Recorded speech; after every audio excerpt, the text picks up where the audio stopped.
1859, Berlin. Un léger brouillard d'automne s'élève au-dessus du sol. Les pavés humides reflètent les silhouettes pressées de quelques passants qui convergent vers le fond d'une ruelle où les lourdes portes de l'Académie royale des sciences s'ouvrent lentement, laissant entrer un homme au visage pâle, presque fiévreux. Bernhard Riemann a 33 ans. À son arrivée dans l'Académie, son pas est mesuré, mais son esprit, lui, semble vaciller quelque part entre la clarté et les abîmes. Car il revient de loin, très loin. 2 ans auparavant, une profonde dépression nerveuse l'a coulé dans le silence pendant des mois. C'est son ami et mathématicien Richard Dedekind qui l'a tiré de ce mélange d'épuisement, d'angoisse irrationnelle et de doute, que même les mathématiques qu'il aimait tant ne parvenaient plus à apaiser. C'est donc avec une certaine fébrilité qu'il se présente devant l'auditoire, lui qui, en cette année 1859, vient d'être élu par cette même académie. Devant lui, tous les membres prennent place peu à peu, et en les voyant, une lueur d'espoir le traverse. Enfin, voici son heure. Pourvu que ce qu'il ait rédigé leur plaise. Alors, il ajuste ses lunettes rondes, déplie lentement ses notes, et débute sa présentation par ces mots. Je ne crois pouvoir mieux exprimer mes remerciements à l'Académie pour la distinction à laquelle elle m'a fait participer en m'admettant au nombre de ses correspondants qu'en faisant immédiatement usage du privilège attaché à ce titre pour lui communiquer une étude sur la fréquence des nombres premiers.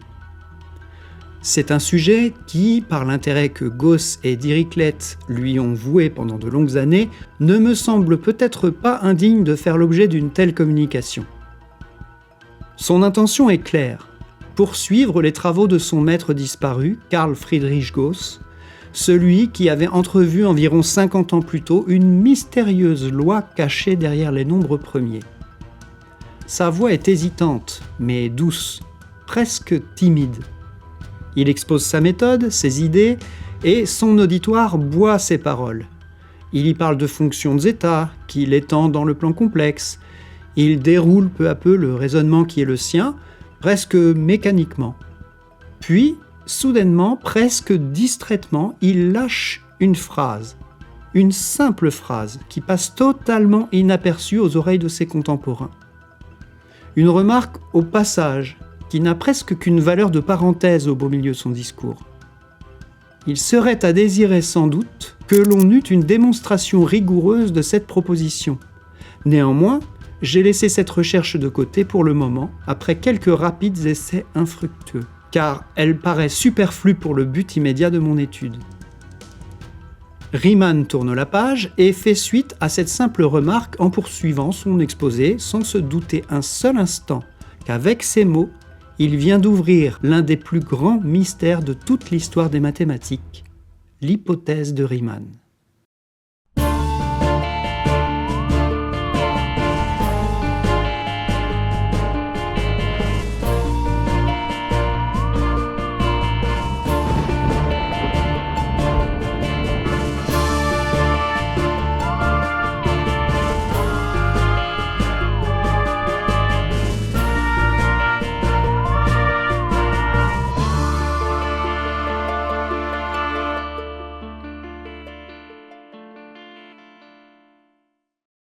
La vidéo que vous vous apprêtez à regarder parle dans une large mesure des nombres premiers et de la façon dont ils sont disséminés autour de nous. Et s'il y a bien un domaine dans lequel les nombres premiers sont utilisés au quotidien, c'est la sécurité informatique et le chiffrement de nos données. Qui donc mieux que NordVPN pour accompagner cette nouvelle aventure que je vais vous raconter aujourd'hui? Alors qu'on soit clair, avec NordVPN, on ne peut pas parler de toutes leurs offres, tellement ils font de choses. Aujourd'hui, je ne vais donc pas insister sur le fait qu'avec NordVPN, on a accès à des programmes qui nous sont inaccessibles à cause de géorestrictions, ni sur le fait que vous pouvez éviter toutes les pubs sur YouTube en vous connectant avec une adresse IP en Albanie, par exemple. Oui, j'ai testé pour vous. Pas une pub. Non, aujourd'hui, pour rester dans le thème des nombres premiers, on va parler sécurité. Vous avez à cœur de renforcer votre confidentialité sur Internet? Sachez qu'avec NordVPN, vos données de navigation sont chiffrées. Vous faites des achats sur le net et vous avez peur de boutiques en ligne frauduleuses? L'option Protection Anti-Menace Pro les détecte pour vous et vous prévient avant l'arnaque. Le hameçonnage, ou autrement appelé phishing, vous connaissez? Un pirate qui vous envoie sur une page qui ressemble comme de gouttes d'eau à votre espace bancaire par exemple et qui récupère vos mots de passe par ce biais. Là encore, l'option Protection Anti-Menace Pro vous les détecte. Pour info, ils ont même reçu une certification officielle de testeurs indépendants. Et les malwares, alors on en parle? Ces logiciels malveillants qui s'infiltrent dans votre appareil, au mieux pour vous espionner et récupérer vos données, au pire pour vous arnaquer. Comment? Ah, on me fait signe que oui, c'est bien ce que je croyais, Protection Anti-Menace Pro les bloque automatiquement avant que vous les téléchargiez par mégarde. Et encore, je vous ai pas parlé de ransomware, d'attaque au mot de passe ou d'attaque de l'homme du milieu. Maintenant, laissez-moi vous poser une question. Avec tous ces risques pour notre sécurité en ligne, étant donné que personne n'est parfait et qu'on peut tous faire des erreurs d'inattention en ligne, est-ce que ce serait pas une bonne chose que quelqu'un veille là-dessus à notre place en permanence en arrière-plan? Eh bien, c'est exactement ce que vous propose NordVPN et rendez-vous compte, cette tranquillité, elle vous coûte seulement... Attendez, pour mieux se rendre compte, je vous pose une question. Vous seriez prêt à mettre combien, vous, pour que quelqu'un gère toute votre sécurité informatique sans rien avoir à faire? Allez quoi, 15 € par mois, 10 € par mois? Eh ben tenez-vous bien, cette veille permanente en ligne, NordVPN vous propose une offre à 3,89 € par mois. Sérieux, les gens, c'est à peine le prix de 2 cafés. Qu'est-ce que vous attendez? En plus, si vous passez par mon lien en description et en commentaire épinglé, vous avez 4 mois offerts sur les abonnements de 2 ans. Ah oui, et dernière chose, c'est satisfait ou remboursé sur les 30 premiers jours. Un grand merci donc à NordVPN de soutenir la chaîne en sponsorisant cette vidéo. Moi, je vous laisse avec la grande épopée de l'hypothèse de Riemann. Vous allez voir, c'est encore une sacrée histoire. Bonne vidéo. « 1792, Brunswick. Un jeune homme de 15 ans est soudainement envahi d'une montée d'émotion lorsqu'il contemple la feuille sur laquelle sont griffonnés tout un tas de nombres et de courbes diverses. Il s'appelle Carl Friedrich Gauss et il vient de réussir une prouesse mathématique encore inédite, modéliser une fonction de répartition des nombres premiers. À coup sûr, c'est une grande avancée dans la théorie des nombres, car on touche là à l'un des plus grands mystères des mathématiques. Mais pour mieux comprendre les enjeux, laissez-moi vous parler des nombres premiers et de leur importance prédominante. L'un des grands jeux des mathématiciens et mathématiciennes depuis la nuit des temps a toujours été de chercher des diviseurs aux nombres, c'est-à-dire par quoi on peut les diviser. Par exemple, le nombre 12 est divisible par 2, par 3, par 4, par 6. Le nombre 27, lui, est divisible par 3, par 9. Très vite, ils se sont aperçus que certains nombres étaient à ce titre assez particuliers. Par exemple, pour les nombres 17 ou encore 23, vous ne trouverez aucun diviseur possible. Ils ne sont pas pairs, donc on ne peut pas les diviser par 2. Ils ne sont pas de multiples de 3, ni de 4. Bref, ils ne sont multiples de rien du tout. Et donc, ils n'ont aucun diviseur. Enfin, pour être tout à fait précis, ils ont bien 2 diviseurs, eux-mêmes, et 1. Mais les théoriciens des nombres ont vite compris qu'en quelque sorte, ça ne compte pas, puisqu'absolument tous les nombres sont divisibles par 1 et par eux-mêmes. Eh bien voilà, vous avez compris ce qu'est un nombre premier. Un nombre qu'on ne peut pas diviser sauf par lui-même et par 1. Alors, me direz-vous, pourquoi ces nombres premiers fascinent-ils tant les personnes qui font des mathématiques? Eh bien, parce que lorsqu'on commence à les regarder de près, on s'aperçoit qu'ils ont une place particulière dans la théorie des nombres, et qu'ils forment une sorte d'ADN de toute l'arithmétique.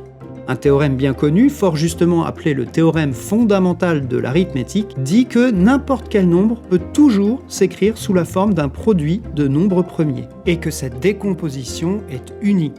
Par exemple, 48, c'est 2 fois 2 fois 2 fois 2 fois 3.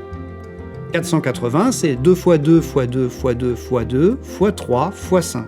Et le fait que cette décomposition soit unique en fait en quelque sorte la signature de chaque nombre, sa carte d'identité. Ou bien, dit autrement, les nombres premiers sont les briques de matière première qui permettent de construire toute l'arithmétique. Rien que ça. Il est donc apparu assez rapidement qu'il serait décisif de trouver une méthode pour déterminer facilement tous les nombres premiers. Seulement voilà, un problème va surgir et rendre cette tâche extrêmement difficile. Alors que, par exemple, les nombres pairs sont faciles à prédire, ils apparaissent tous les 2 nombres, Les nombres premiers, eux, apparaissent de façon totalement sporadique, sans aucune régularité apparente. En d'autres termes, ils semblent surgir de façon complètement aléatoire, au gré de leurs envies, sans crier gare. Pour percer leur mystère, il devient donc indispensable de trouver une méthode pour les identifier plus facilement. Et pour ça, les mathématiciens et mathématiciennes ont un outil fabuleux, les fonctions. Une fonction, c'est une boîte, une machine qui prend une matière première en entrée, qui traite cette matière première et dont il ressort un objet spécifique. Par exemple, cette fonction prend comme matière première un nombre, n'importe lequel, et il en ressort son double. Celle-ci prend comme matière première un nombre quelconque, et il en ressort le carré de ce nombre. Ce qu'il est intéressant à noter, c'est que les fonctions peuvent se représenter graphiquement, sous forme de courbes. En reprenant nos exemples précédents, la fonction double se représente ainsi, sous forme de droite. La fonction carré, elle, se représente ainsi. Alors, quel intérêt, me direz-vous ? Pour le comprendre, revenons au nombre premier. N'existerait-il pas une fonction qui donnerait l'emplacement de chacun des nombres premiers ? Ce serait le Graal pour les déterminer. Mais comment faire ? Une façon assez intuitive de voir la façon irrégulière dont ils surgissent est de construire un graphe de cette façon. En abscisse, on parcourt l'ensemble des nombres jusqu'à en trouver un qui est premier. Si c'est le cas, alors on augmente notre ordonnée de 1. Puis, on continue jusqu'au prochain nombre premier. On obtient alors une courbe en escalier qui donne précisément la fréquence d'apparition des nombres premiers. Le problème, c'est que, comme on peut le voir, il n'y a aucune régularité dans cet escalier. Les marches ne sont jamais de la même longueur. Et il serait beaucoup plus pratique d'avoir une courbe qui épouse à peu près cet escalier. Eh bien, c'est précisément ce qu'est parvenu à faire Carl Friedrich Gauss en cette belle matinée de 1792. Il a découvert une fonction dont la représentation graphique épouse presque celle de la répartition des nombres premiers, ou en tout cas qui s'en éloigne suffisamment peu pour qu'on en ait une bonne approximation. Or, Gauss a un élève qui se distingue de tous les autres et qui est lui aussi très intéressé par cette histoire de nombres premiers. Il s'appelle Bernhard Riemann et quelques années après la mort de son mentor, il va faire un rapprochement entre les travaux de Gauss et ceux d'un autre mathématicien nommé Leonhard Euler qui étudie dans son coin quelque chose qui, a priori, n'a rien à voir avec tout ça, les séries des carrés des inverses. Il est, lui aussi, sur le point de faire une grande découverte. Il se demande, par exemple, ce que donnerait la somme de 1 sur 1 au carré, plus 1 sur 2 au carré, plus 1 sur 3 au carré, plus 1 sur 4 au carré, etc. Ou bien en modifiant les carrés par des cubes, ce qui donnerait 1 sur 1 au cube, plus 1 sur 2 au cube, plus 1 sur 3 au cube, etc. Et de façon générale, 1 sur 1 puissance n, plus 1 sur 2 puissance n, plus 1 sur 3 puissance n, etc. Vous avez compris. Cette fonction, qui intéresse depuis longtemps les mathématiciens, s'appelle la fonction zeta. Et la grande découverte de Euler, c'est qu'il s'aperçoit qu'on peut écrire cette fonction non plus sous la forme d'une somme, mais sous la forme de produit. La belle affaire, me direz-vous. C'est peut-être parce que vous n'avez pas bien observé les nombres qui apparaissent dans cette formulation. Ici, là et là. Vous voyez ? 2, 3, 5, 7, 11. Et oui, vous ne rêvez pas. Comme par magie, sous cette forme, la fonction de zeta fait intervenir les nombres premiers. Euler et tous ses descendants comprennent instantanément l'enjeu de cette découverte. Perçons les mystères de la fonction de zeta, et nous aurons du même coup percé les mystères de la répartition des nombres premiers. Lorsque Bernhard Riemann étudie cette fameuse fonction de zeta, il l'envisage comme une fonction du plan complexe. Or, rien de compliqué sur le papier. Au lieu d'entrer comme matière première un nombre réel, il l'étend pour entrer dorénavant un nombre complexe. Pour rappel, les nombres complexes sont des nombres un petit peu plus généraux que ceux qu'on pratique chaque jour. Ils s'écrivent sous la forme A plus IB. A est ce qu'on appelle leur partie réelle et B leur partie imaginaire. L'avantage de cette astuce ? Tout d'abord, il trouve une meilleure approximation de la courbe de répartition des nombres premiers, avec une fonction qui s'appelle maintenant R de x. Mais surtout, il s'aperçoit que l'on peut modifier cette fonction pour la faire coller exactement à l'escalier de base que sont les nombres premiers. Les correctifs qu'il va falloir appliquer à sa fonction r de x consistent à déduire les endroits où la fonction de zeta s'annule, qu'on appelle les zéros de la fonction. Ces zéros sont donc des nombres complexes qui, on l'a vu, ont une partie réelle et une partie imaginaire. Il apparaît donc nécessaire pour Riemann de pouvoir repérer tous ces zéros de cette fonction de zeta. Or, parmi ces zéros, certains sont très simples à repérer, il les appelle les zéros triviaux. Mais d'autres font de la résistance. En tâtonnant et en les calculant un par un, il lui semble que ces zéros, non triviaux donc, ont une partie réelle de 1/2. Et voilà. Voilà l'hypothèse que fait Bernhard Riemann dans son fameux discours de 1859 devant l'Académie des sciences. Il suppose que les zéros non triviaux de la fonction de zeta ont une partie réelle égale à 1/2. C'est cette conjecture qu'il formule presque au gré de son développement, comme une simple parenthèse qui va devenir la plus grande quête de toute l'histoire des mathématiques.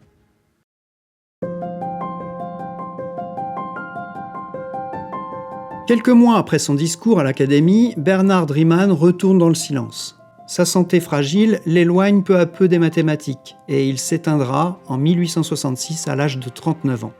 Dans les années qui suivent sa disparition, le monde des maths n'a pas encore le recul pour saisir la portée de son intuition. La fonction de zeta et ses fameux zéros non triviaux sont à la croisée de la géométrie, de l'analyse et la théorie des nombres. Ces applications transversales requièrent donc des compétences pointues dans tous les différents domaines, et peu de mathématiciens et de mathématiciennes peuvent se targuer d'avoir la hauteur nécessaire pour percevoir les subtilités de l'hypothèse de Riemann. Mais au tournant du XXe siècle, tout change. En 1896, deux d'entre eux publient chacun à quelques mois d'intervalle la démonstration d'un résultat majeur, le théorème des nombres premiers. Ils s'appellent Jacques Hadamard et Charles-Jean de la Vallée-Poussin. Le premier est français, le second est belge. Et pour démontrer leur résultat, ils s'appuient sur la fonction de zeta de Riemann, ouvrant ainsi la longue liste des résultats mathématiques basés sur l'hypothèse de Riemann. En parallèle, un résultat est également démontré assez rapidement durant cette fin de siècle, sans pour autant parvenir à prouver que les zéros de la fonction de zeta sont situés sur la droite 1/2, ils sont désormais certains qu'ils sont tous situés dans une bande critique, située entre 0 et 1. En 1896, Hadamard et la Vallée-Poussin, toujours eux, montrent que la droite 1 ne possède aucun zéro. Les choses avancent et certains pensent même que l'hypothèse de Riemann sera résolue d'ici la fin du siècle. Mais la conjecture résiste à toutes les attaques. 4 ans plus tard, lors du 2e congrès international des mathématiciens à Paris, David Hilbert présente une liste de 23 problèmes qu'il a recensés et qui, selon lui, marqueront l'histoire des mathématiques. Et le 8e de ces problèmes est l'hypothèse de Riemann. À partir de ce jour, elle rentre ainsi parmi les plus grands défis du siècle à venir. David Hilbert dira lui-même à ce sujet « Si je devais me réveiller après avoir dormi pendant 1000 ans, ma première question serait « L'hypothèse de Riemann a-t-elle été prouvée ?» Les années passent et les plus grands esprits s'essaient à la démonstration, mais seuls des résultats partiels sont trouvés. En 1914, le mathématicien anglais Godfrey Hardy montre qu'il existe une infinité de zéros sur la droite 1/2. Un résultat significatif, certes, mais qui ne garantit pas pour autant qu'il n'en existe pas ailleurs que sur cette fameuse droite. Au début du XXe siècle, l'aventure se poursuit, et les chasseurs de zéros progressent par petites touches successives. En 1942, le mathématicien norvégien Atle Selberg s'intéresse au théorème de la droite critique, qui affirme qu'au moins une certaine proportion de zéros non triviaux sont sur cette droite. En suivant les graines semées par Hardy et son collègue John Littlewood, il démontrera ce résultat pour 1% des zéros. 20 ans après, en 1974, l'américain Norman Lewinson fait passer cette proportion à 33%. Puis, à nouveau 20 ans après, en 1989, l'américain Brian Conray améliore le degré de confiance à 40%. Et depuis, rien. C'est à peu près l'état actuel de l'avancement des connaissances sur ce sujet.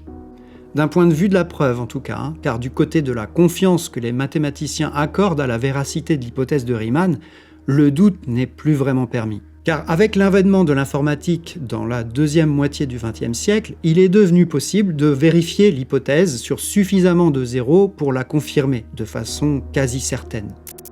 En 1986, par exemple, une simulation informatique a effectué des calculs sur 1 500 000 zéros. Et le résultat est clair, ils sont tous situés sur la droite 1/2. En 2000, la limite est repoussée. Plus de 10 trillions de zéros sont calculés. Tous respectent la conjecture. Mais tout cela n'est que de l'ordre de la validation expérimentale. Et on le sait, les mathématiques et les approximations n'ont jamais fait bon ménage. Le rêve d'une preuve en bonne et due forme est toujours présent dans les esprits des mathématiciens et mathématiciennes. Comme pour forcer le destin, en 2000, l'Institut Clay fait de l'hypothèse de Riemann l'un de ses 7 problèmes du millénaire, avec pas moins d'1 million de dollars à la clé pour celui ou celle qui parviendra à apporter la démonstration que ces fichus zéros non triviaux sont tous sur la droite 1/2. L'annonce de ce prix bouscule les foules, et de nombreux amateurs s'emparent alors du problème, dans l'espoir d'être celui ou celle qui brandira le trophée de la résolution tant attendue. Mais passé la barrière des amateurs éclairés, ou autres internautes un peu trop zélés, persuadés qu'une intuition géniale les exempte d'une formation rigoureuse aux outils nécessaires pour sa démonstration, peu de véritables travaux sont à recenser. Mais il y a malgré tout quelques chercheurs très sérieux qui ont considérablement avancé sur le problème. Parmi eux, citons ceux du mathématicien Alain Cohn, médaillé Fields en 1982, qui utilise une approche différente en passant par d'autres résultats, comme par exemple la conjecture de Katz-Sarnak, qui englobe l'hypothèse de Riemann, et dont la démonstration aurait pour conséquence directe de prouver l'hypothèse. C'est une approche qui d'ailleurs a fait ses preuves pour une autre célèbre conjecture, celle de Fermat, qui fut démontré de cette façon par Andrew Weil en 1994. Encore une belle aventure que je vous ai déjà racontée sur cette chaîne.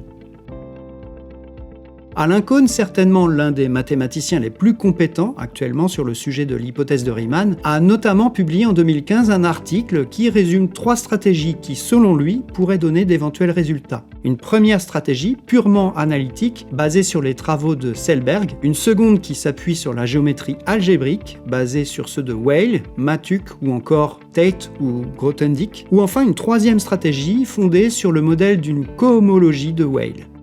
En 2019, après une annonce en fanfare de la part du médaillé Fields et prix Abel Michael Atiyah, le monde des mathématiques se voit dans l'obligation de ravaler son excitation en découvrant une démonstration largement insuffisante.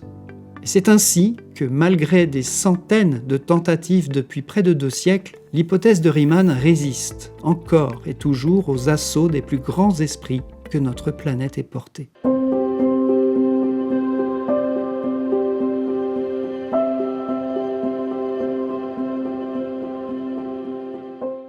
À l'heure où j'écris ces lignes, le monde continue de tourner autour de cette mystérieuse hypothèse. De ces quelques lignes, presque anecdotiques, que Riemann a esquissées en 1859 dans son discours à l'Académie. D'un point de vue pratique, les banques utilisent chaque jour les résultats liés au nombre premier pour sécuriser les transactions. Les informaticiens pour concevoir leurs algorithmes de chiffrage. Sans que nous en ayons nécessairement conscience, l'hypothèse de Riemann se dissimule dans nos smartphones, nos cartes bancaires, nos connexions Internet. Bref, dans chacun des gestes de nos vies. Les théoriciens du XXIe siècle sont bien conscients qu'il est possible qu'aucune preuve ne soit jamais apportée à ce résultat, qui gouverne pourtant tant d'aspects de notre vie quotidienne. Mais peu importe, car c'est là la beauté et la puissance de ces grandes quêtes mathématiques qui ont jalonné l'histoire de cette discipline. Elle nous rappelle, s'il était besoin, que le chemin est aussi passionnant, voire plus, que le résultat. C'est précisément cette route dont les mathématiciens et mathématiciennes ne voient pour l'instant pas le bout, qui les fascine pourtant tellement. Et puis, allez savoir, peut-être qu'un jour, dans un bureau anonyme sans prévenir, quelque part dans le monde, la solution s'imposera enfin à une personne qui s'empressera de prononcer au moins mentalement la phrase que bon nombre de chercheurs et chercheuses rêvent de prononcer un jour : « J'ai résolu l'hypothèse de Riemann ». On relira alors avec émotion ces 8 petites pages tracées à la plume par ce jeune homme à la voix tremblante devant l'Académie royale des sciences de Berlin et qui, par un bel après-midi d'automne 1859, avait osé une simple conjecture qui allait traverser les siècles, pour le plaisir de tous les amoureux des mathématiques.